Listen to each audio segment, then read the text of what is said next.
The story of Custer's last stand at the Battle of the Little Bighorn is often told through the lens of defeat for Lieutenant Colonel George Custer and his 7th U.S. Cavalry. But what if we've only scratched the surface of this complex narrative? In this video, we'll dive deep into the overlooked accounts of Cheyenne and Sioux warriors, whose voices reveal a different truth about that fateful day in June 1876. Historian William A. Graham warned that these Native American testimonies are filled with contradictions, yet they also provide invaluable insights into the battle's realities, insights that have been obscured by cultural biases and mistranslations. We will explore how these accounts challenge the conventional narrative, highlighting not just a last stand, but a fierce defense against colonial aggression. Through the powerful stories of those who fought to protect their land and way of life, we'll uncover themes of bravery, resilience, and the ongoing struggle for justice among Native peoples. Prepare to rethink everything you thought you knew about Custer's last stand as we unveil the hidden truths revealed by Cheyenne and Sioux narratives. But before we begin, be sure to like and subscribe to our channel to support our community. When historian and retired Army Colonel William A. Graham introduced a collection of Native American memories of the Battle of the Little Bighorn in his 1953 book, The Custer Myth, he warned his readers will notice differences and contradictions in these Indian accounts. They will need to address these, just as others who have studied them have done, and reconcile them as best they can. Graham's remark highlighted a common view at the time, that Indian testimonies about the Little Bighorn lacked enough credibility and consistency to be taken seriously by historians. This skepticism often stemmed from a lack of understanding of Native cultures and languages. One might wonder how much racial bias influenced this view. Despite his own critique, Graham included in his book the most extensive collection of Lakota Sioux, Northern Cheyenne, Crow, and Arikara personal accounts about how the battle unfolded. The accounts from the Crow and Arikara, who served as scouts for the Army in 1876, were valuable because they provided insights into Major Reno's initial actions in the Little Bighorn Valley and his retreat to the bluffs overlooking the river. These accounts were crucial for piecing together what happened during those chaotic moments. The Crow testimonies were particularly important as they detailed part of Custer's route and the beginning of his battalion's engagement while trying to cross the Little Bighorn River, nearly 3 miles from Reno's command. However, many Crow and Arikara statements mostly added to what was already known about Reno's actions. The Sioux and Cheyenne accounts did similarly, but offered a crucial perspective on Custer's defeat, an aspect of the battle from which no soldier witnesses survived. Interest in what happened to Custer's command has been strong since the battle occurred 120 years ago and remains compelling today. Out of hundreds of encounters between troops and Native Americans in the Trans-Mississippi West from 1865 to 1891, only the Little Bighorn has captured public imagination and become a symbol of them all. Remarkably, a significant part of the 7th U.S. Cavalry Regiment was destroyed during this encounter. The potential importance of Indian participants' descriptions in explaining what happened during Custer's part of the battle was clear. The search for answers intensified in the weeks and months after the Little Bighorn disaster, when it became evident that Indian accounts might hold clues to Custer's downfall. However, it wasn't until late 1876 and early 1877 that the first vague Indian reports emerged from tribesmen surrendering at agencies in Nebraska and Dakota Territory. These accounts were often filled with emotion as they reflected on their experiences during such a tragic event. Along with those collected in subsequent years through the early 1880s, these can be considered immediate testimony, statements given within months or a few years after the event. These immediate accounts were likely affected by poor translation, interviewer bias, and sensationalized reporting by journalists who were eager to tell a dramatic story. Although these immediate accounts had potentially valuable content, they created a confusing mix of contradictory statements that deepened the mystery surrounding Custer's last moments. More Sioux narratives became available in 1881 after Sitting Bull's people returned from their self-imposed exile in Canada following the Great Sioux War. Like earlier accounts, those from the early 1880s were often muddled by cultural nuances that many whites could not understand or reflected interviewers' expectations of punishment for speaking out. Overall, these Indian accounts did little to clarify the tactical details of Custer's fight. Consequently, early Indian memories about Little Bighorn were seen as irreconcilable and not very useful for understanding the event. 70 years later, when Graham published some early Sioux and Cheyenne accounts, he presented them merely for interest, considering them barely credible in solving the mystery of Custer's defeat. He recognized that while these narratives had historical value, they often lacked clarity due to translation issues and cultural misunderstandings. Despite any lingering doubts about early Native testimonies, within 2 decades, a new wave of Indian reflections appeared, largely driven by individuals committed to uncovering the truth about what happened at Little Bighorn. These new accounts came from veteran warriors who had fought at Little Bighorn and witnessed Custer's battle firsthand. Their perspectives were invaluable because they provided insights that could only come from those who had experienced the events directly. This collection of memories was gathered by skilled interviewers like Eli S. Ricker, Walter M. Camp, and George Bird Grinnell, who kept detailed records during interviews with both combatants and non-combatants. They approached their work with respect for their subjects' experiences and aimed to capture their stories accurately. The work of Ricker, Camp, Grinnell, and others produced a thorough collection of Indian statements regarding the Battle of Little Bighorn from interviews conducted between the 1890s and early 1920s. While reminiscent testimony may be criticized for being too far removed from events due to vague memories over time, it also allowed interviewees distance and objectivity that earlier recountants could not achieve due to fears of retaliation for their involvement at Little Bighorn. Between the 1920s and 1950s, another set of reminiscences emerged through students like Dr. Thomas B. Marquise, Eleanor H. Hinman, John G. Neihart, Stanley Vestal, Walter S. Campbell, and Mari Sandoz, who used many Hinman transcripts in her book Crazy Horse, published in 1942. Many Indian statements provided fresh perspectives, not only on Little Bighorn, but also on other Army Indian conflicts during that period. These narratives shed light on various aspects of Native American life during this time, while also addressing broader themes such as resistance against encroachment on their lands. However, as time passed, memories became increasingly clouded.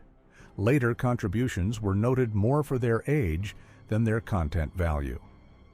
By the late 1950s and early 1960s, reminiscent testimony came from elderly descendants of those who fought at Little Bighorn.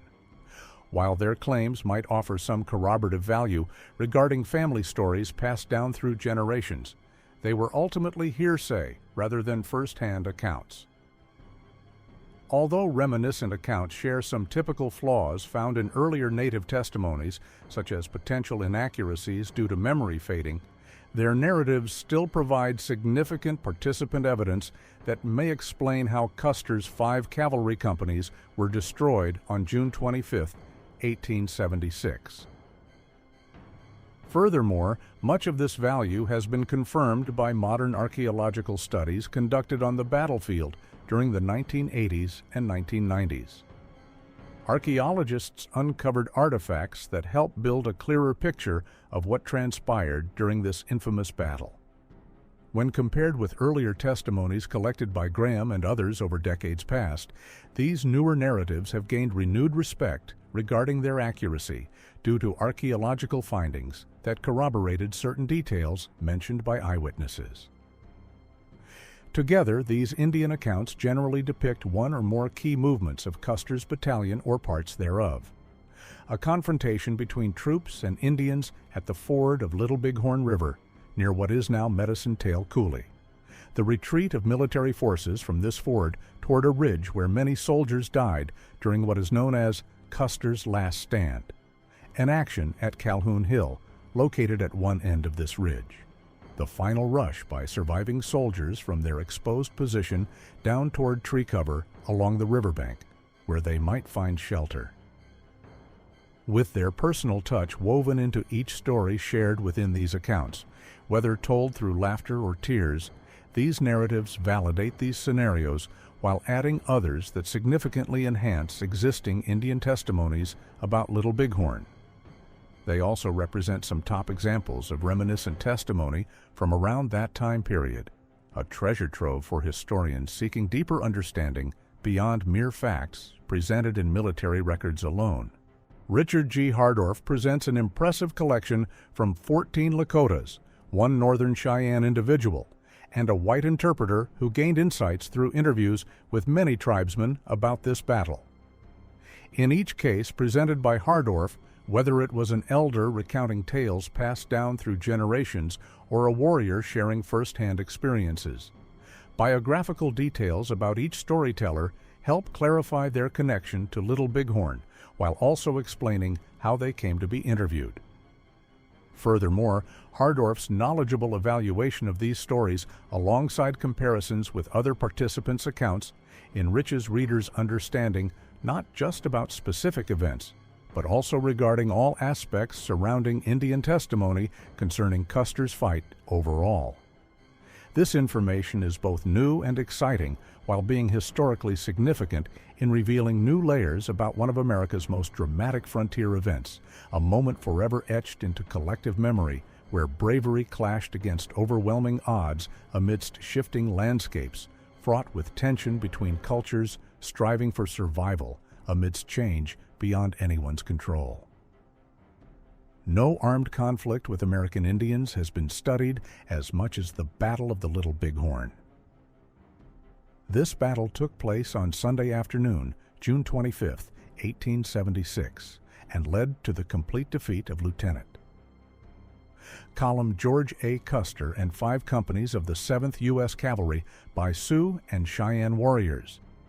The news of this disaster shocked a nation that was celebrating its first 100 years of achievements. Even after more than a century, interest in this seemingly small battle has not faded. It continues to capture the imagination of many Americans. Much of this ongoing fascination comes from the tragic outcome. Custer and his entire group were killed, including 2 of his brothers, a brother-in-law, and a nephew who died alongside him that day. People are also drawn to Custer's bold and colorful personality, as well as his controversial career that began during the Civil War when he rose to the rank of Brevet Major General. The groundwork for Custer's tragedy was laid back in 1868. That year, the Treaty of Fort Laramie granted the Sioux and Cheyenne Indians ownership of the Black Hills area as long as the grass was green and the sky was blue. However, shortly after, gold was found in the Black Hills. A geological survey in 1874 confirmed the presence of gold, leading to a rush of fortune seekers onto Indian lands. Efforts by the Army to stop these incoming settlers failed, just like attempts by the U.S. government to purchase the Black Hills from the Indians. Tensions grew between both sides. The Sioux accused the U.S. government of breaking the treaty by allowing white settlers to invade their territory. In response, whites claimed that Sioux and Cheyenne tribes were attacking nearby settlements and travel routes. Frustrated by this situation, the Indian Bureau issued an ultimatum to all Indians living on unceded hunting grounds. They had to return to reservations immediately or be labeled as hostiles after January 31, 1876. When this deadline passed without compliance, military action was ordered. In early 1876, a 3-pronged military campaign was launched to push the Sioux and Cheyenne back onto their reservations. The Montana column, led by Colonel John Gibbon, marched east from Fort Ellis near what is now Bozeman, Montana. The Dakota column was commanded by General Alfred H. Terry and included Lieutenant Colonel George A. Custer, along with the 7th U.S. Cavalry, heading west from Fort Lincoln near modern Bismarck, North Dakota.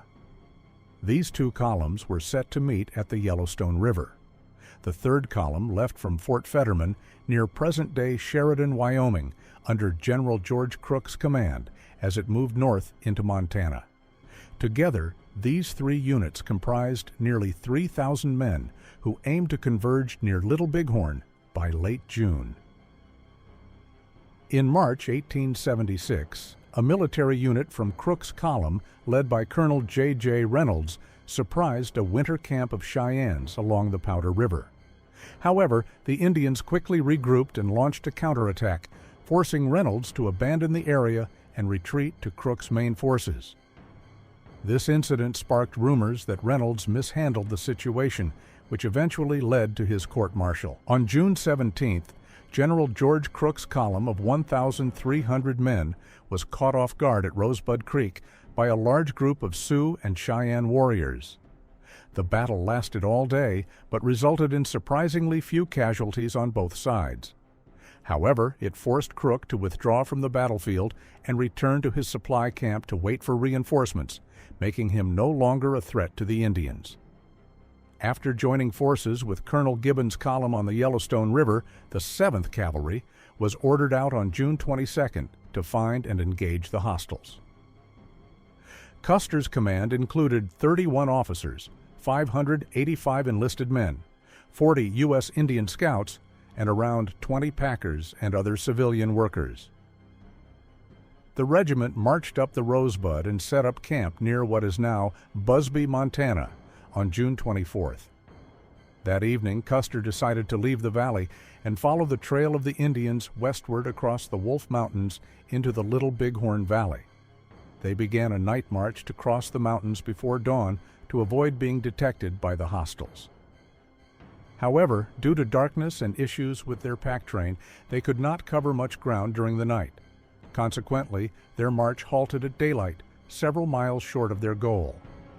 On the morning of June 25th, U.S. Indian Scouts confirmed that a large Indian village was located in the Little Bighorn Valley.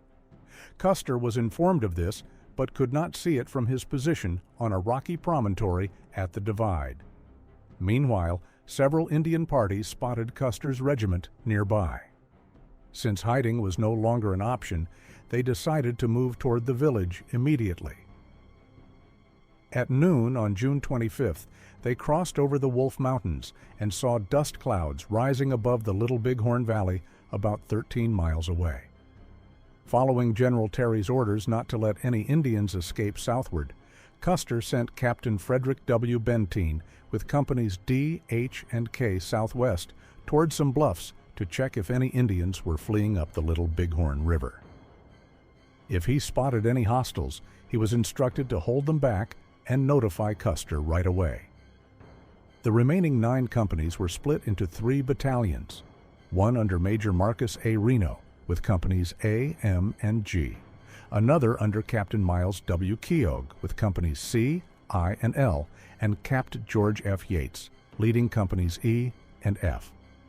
Company B was assigned to escort the pack train with extra troopers from each company. After sending Captain Benteen southwest, the rest of the regiment continued along Reno Creek's winding path. Near its lower forks, about 4 miles east of Little Bighorn, they came across an abandoned Indian village with a single funeral lodge still standing. Signs of smoke from fire pits and leftover household items made it clear that this village had been quickly evacuated. Seeing this deserted village likely increased Custer's worry that the hostiles were starting to scatter. This concern grew when he learned that some Indians were seen fleeing on ponies over a rise near the river. As a result, Major Reno received orders to take his battalion and pursue these hostiles while holding them back until Custer could send reinforcements. After crossing to the west bank of the river, Major Reno quickly realized that the Indians were not retreating. Instead, they had encountered a massive village. Consequently, Reno abandoned his plan for a vigorous charge and instructed his battalion to form a dismounted skirmish line. This line stretched about 200 yards across the valley floor, with its right flank resting on a dry river bend just south of what is now Garryowen, Montana. Here, the Battle of the Little Bighorn began.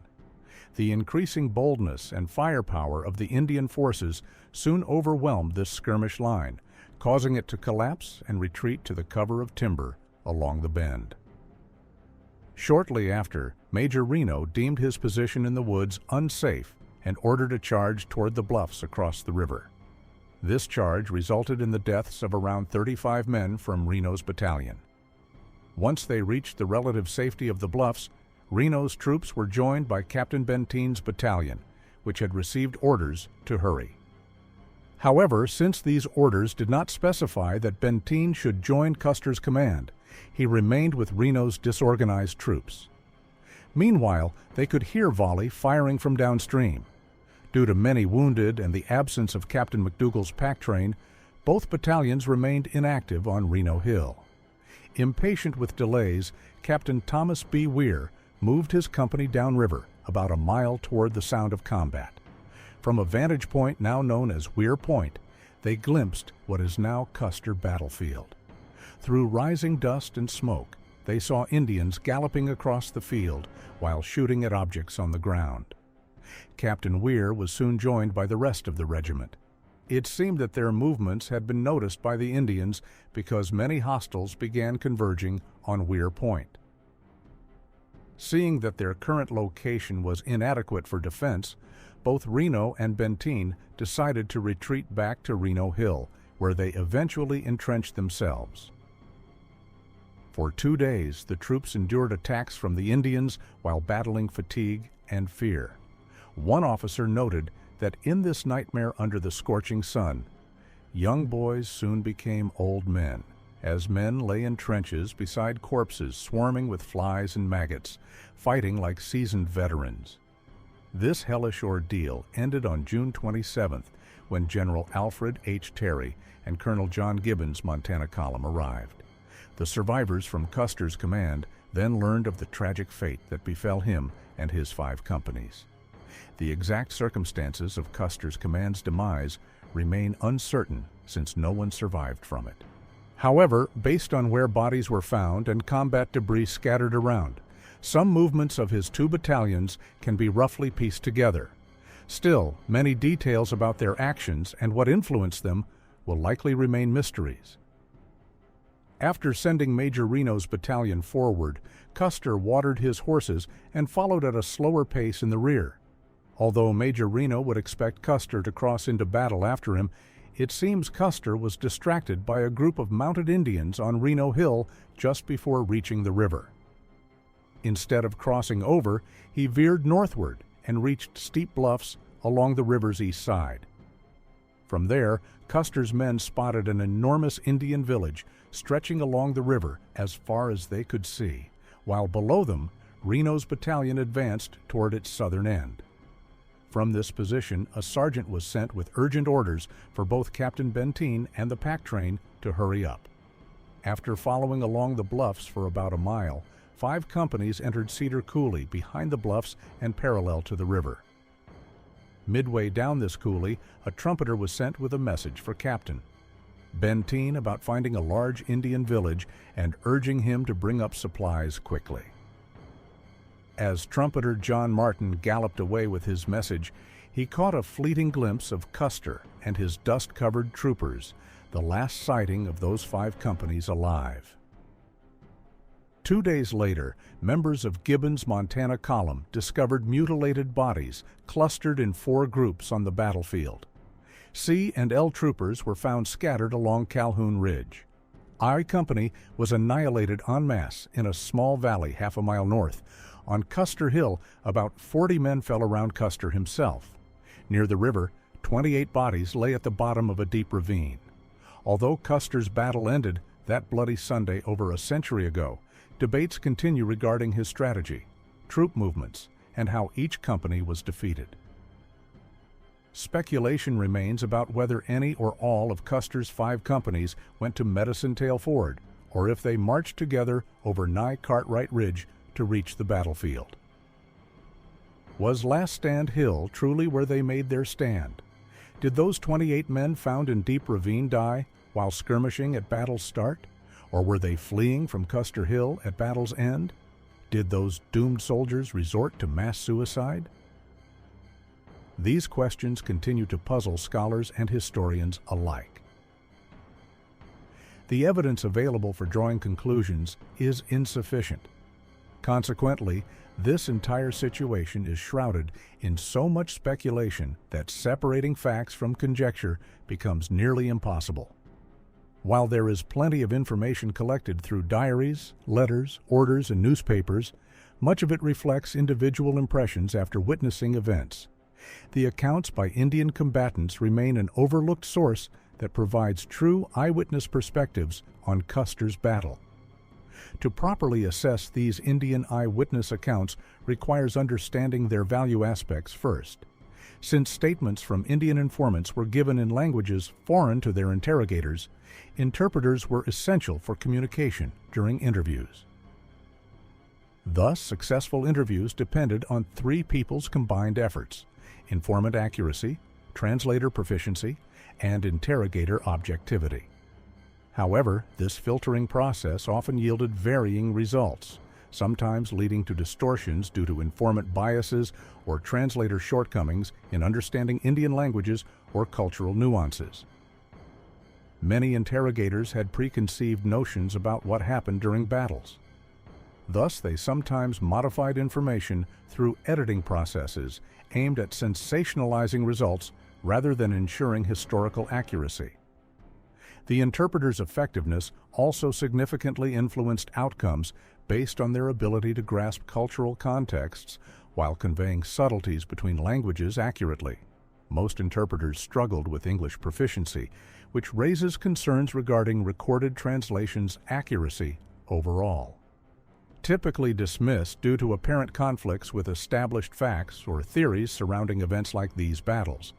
Fear of retribution may have led some distortions, while misunderstandings regarding Indian perspectives contributed further issues. Indian testimonies also suffered from unintentional forgetfulness over time, as well as socially accepted embellishments, occasionally at white people's expense. Social status among the warlike Sioux and Cheyennes was often determined by individual military achievements. Generally, warfare was conducted for the greater glory of the warriors involved. Each warrior operated with a loose understanding of shared goals, applying their combat skills in ways they believed would best serve their own interests. Aside from some planning and coordination, Indian leaders had very little control over how each warrior conducted themselves during battle. The Indian accounts of the Custer battle primarily consist of personal stories that rarely provide a complete view of the events.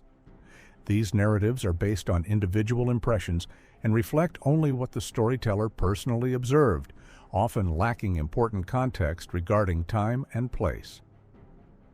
Warriors were mainly focused on their own performances in battle and later shared their exploits during kill talks, a socially accepted way of boasting about their accomplishments and experiences. Cultural differences are clearly evident in these recollections, which often led Caucasian observers to view them as confusing or contradictory when compared to established facts. Due to these irreconcilable differences, some researchers selectively used Indian accounts that aligned with their theories while disregarding others entirely. This selective approach sometimes undermined the overall understanding of the events. Despite these limitations, the Indian perspective offers valuable insights into the battle that should not be overlooked. Fortunately, this viewpoint has gained some credibility through the diligent research efforts of a handful of dedicated scholars who recognize its importance in understanding this historical event.